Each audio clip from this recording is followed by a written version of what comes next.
আপনি একজনের নির্বাচিত করে ফেললেন, তারপর সে আপনার মাথায় ছড়ি ঘুরাবে। এই ব্যবস্থা বাংলাদেশ থেকে বিদায় করতে হবে। আর সেটা যদি করতে হয় তাহলে 12 তারিখে হ্যাঁ ভোট দিলে এইটা নিশ্চিত হবে।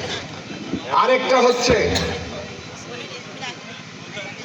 এই যে সংসদ নির্বাচন, যারা ওই কাজটা করবে 300 আসন, তাদেরকে নির্বাচিত করবেন যাদের হাতে বাংলাদেশ নিরাপদ।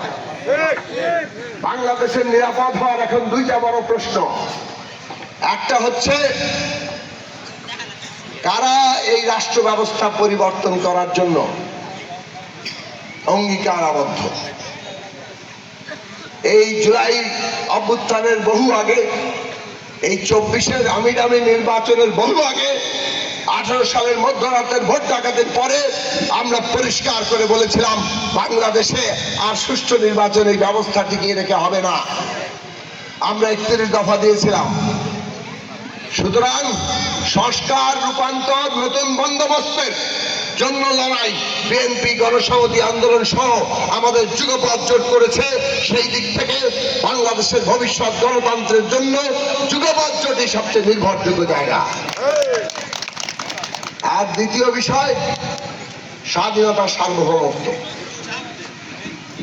বাংলাদেশের অভ্যুত্থানের পরে ফ্যাসিস্টদের আমরা বিরোধিতা করেছিলাম, কারণ তারা দেশকে বিভক্ত করতে চাইছিল, জনগণকে বিভক্ত করতে চাইছিল। জনগণকে যে শাসকরা বিভক্ত করে শাসন করতে চায়, এটা ঔপনিবেশিক শাসন। এবং যেই দেশের জনগণ বিভক্ত থাকে সেই দেশের স্বাধীনতা, সার্বভৌমত্ব হুমকির মধ্যে পড়ে। আজকে আপনাদের চোখের সামনে অনেক দেশের উদাহরণ আছে।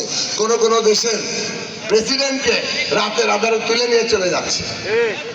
আমরা সেই কারণে বলেছি যে গণতান্ত্রিক উত্তরণের জন্য ন্যূনতম জাতীয় ঐক্যমত্য দরকার এবং বাংলাদেশে একটা গণতান্ত্রিক ব্যবস্থা তৈরি করা দরকার, যাতে করে সবাই আমরা দলমত নির্বিশেষে পারস্পরিক সহাবস্থান করতে পারি, প্রতিযোগিতা এবং প্রতিদ্বন্দ্বিতা সত্ত্বেও।